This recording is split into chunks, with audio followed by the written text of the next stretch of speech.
Je m'appelle Clara, et j'ai 18 ans. Ce que je m'apprête à partager avec vous est une histoire d'amour, mais pas n'importe laquelle. Une histoire qui a profondément marqué ma vie, une passion brûlante enveloppée dans le secret et la culpabilité. Je suis étudiante en philosophie à l'université, et cette année-là, j'ai eu la chance, ou peut-être la malchance, d'avoir Alexandre comme professeur. Alexandre était un homme de 45 ans, marié, avec un regard qui semblait lire dans mon âme. Il avait une prestance inégalée, et chaque fois qu'il entrait dans la salle de classe, je pouvais sentir une tension palpable dans l'air. Sa voix, profonde et mélodieuse, me captivait, et chaque mot qu'il prononçait résonnait en moi comme une douce mélodie. Dès les premiers jours de cours, j'ai ressenti une attraction irrésistible pour lui, une connexion qui transcendait le simple rapport élève-professeur. Les cours de philosophie devenaient rapidement mon moment préféré de la journée. J'étais impatiente de le voir, d'écouter ses analyses passionnantes et de participer à ses discussions animées. Pendant les cours, il se penchait souvent sur son bureau, ses yeux plongés dans les miens, me faisant sentir comme si j'étais la seule dans la pièce. Les battements de mon cœur s'accéléraient chaque fois qu'il posait ses yeux sur moi. J'avais l'impression d'être prise dans un tourbillon d'émotions, tiraillée entre l'excitation et la culpabilité. Les semaines passèrent, et notre complicité grandissait. Un jour, après un cours particulièrement intense sur l'amour et les relations humaines, il m'a demandé de rester pour discuter de mes réflexions sur le sujet.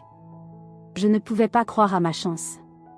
Assise face à lui, je sentais le parfum de son aftershave, mélange de bois et de notes épicées, qui m'enveloppait comme un cocon. Nos échanges étaient riches et profonds, et chaque sourire échangé, chaque éclat de rire, ne faisait qu'intensifier la tension entre nous. Un soir, alors que nous partageons un verre après les cours, la lumière tamisée du café créait une ambiance intime. J'étais nerveuse, mais je voulais me montrer à la hauteur. Nous avons commencé à discuter de littérature, un de mes sujets préférés, et je pouvais voir dans ses yeux qu'il était sincèrement intéressé par mes opinions. Nos mains se frôlaient sur la table, et à chaque contact, une vague de chaleur parcourait mon corps. Mon cœur battait la chamade, et je savais que quelque chose d'inévitable se préparait. À un moment, il se pencha en avant, son visage si près du mien que je pouvais sentir son souffle chaud. « Clara, tu as une passion pour la philosophie que je trouve remarquable. Tu devrais explorer cette voie davantage, » dit-il, ses yeux plongés dans les miens, emplis d'une intensité troublante. Mon esprit était en ébullition, et je pouvais à peine répondre, mes mots se mélangeant dans une mélodie confuse de désir et de désir de plaire. Au fil des semaines, nos rencontres devenaient de plus en plus chargées d'une tension érotique. Les regards furtifs dans les couloirs, les frôlements de mains sur les bureaux, tout cela ajoutait à cette atmosphère électrique qui nous entourait. Je commençais à fantasmer sur lui, imaginant ce que serait un baiser volé, un contact prolongé, une étreinte passionnée. Chaque soir, je me retrouvais à penser à lui, à sa voix, à ses gestes. Mais chaque fois que je pensais à lui, une part de moi se battait, me rappelant la gravité de notre situation. Un après-midi, lors d'un cours en plein air, il a commencé à lire un poème sur l'amour interdit. Sa voix, vibrante d'émotion, remplissait l'air d'une mélodie envoûtante. Je l'écoutais, captivée, et je pouvais voir le feu qui brillait dans ses yeux, une lueur que je n'avais jamais remarquée auparavant. C'était comme si ce moment était une invitation à explorer ce désir inavoué qui grandissait en moi. À la fin du cours, alors que tout le monde s'éloignait, je l'ai suivi, mon cœur battant la chamade. Sous un grand arbre, à l'abri des regards indiscrets, il m'a regardé d'une manière que je n'avais jamais vue auparavant.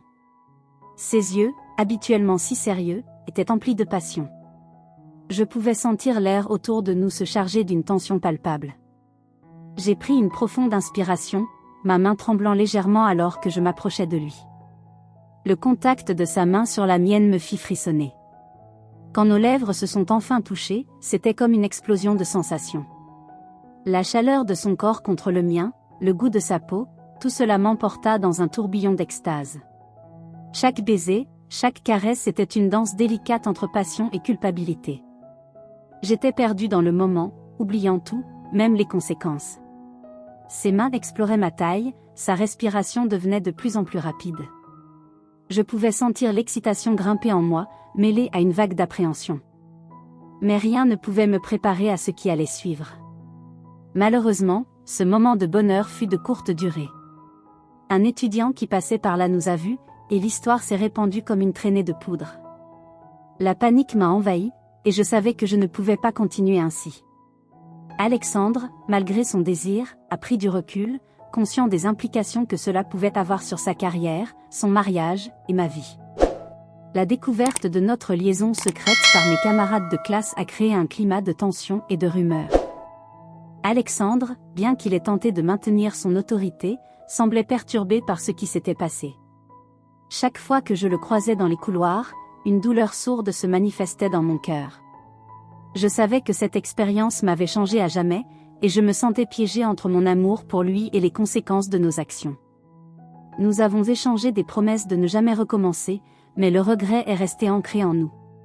Chaque rendez-vous furtif, chaque moment volé, était teinté de culpabilité. Nous avons décidé de nous éloigner l'un de l'autre, pensant que le temps guérirait nos blessures. Mais l'absence de ses caresses, de sa voix douce, me pesait de plus en plus. Je repensais souvent à cette époque, à ce mélange d'éblouissement et de désespoir. J'avais tant appris sur moi-même, sur mes désirs et sur la nature complexe des relations humaines. J'avais réalisé que la passion ne doit pas nous faire perdre de vue la réalité. En réfléchissant à cette histoire, je comprends maintenant que l'amour, même le plus passionné, ne justifie pas de franchir certaines limites. Les désirs peuvent être intenses, mais il est crucial de respecter les frontières de chacun, d'honorer nos choix et de ne pas se laisser emporter par l'instant. L'amour, lorsqu'il est vécu dans le secret, peut mener à la douleur et à la souffrance. Cette expérience m'a appris que l'amour ne doit pas être vécu dans l'ombre ou la clandestinité. Bien que la passion puisse être enivrante, elle peut également nous mener à des choix regrettables. Il est essentiel de reconnaître la différence entre le désir et l'amour véritable.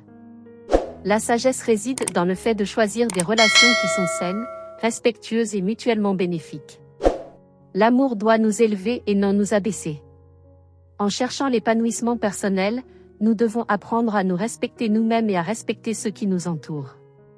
Chaque moment de passion doit être équilibré par la raison, afin que nous puissions construire des liens durables et enrichissants. Au fond, l'amour doit être une célébration, et non une source de souffrance. Voilà l'histoire développée davantage. N'hésite pas à demander d'autres modifications ou ajouts.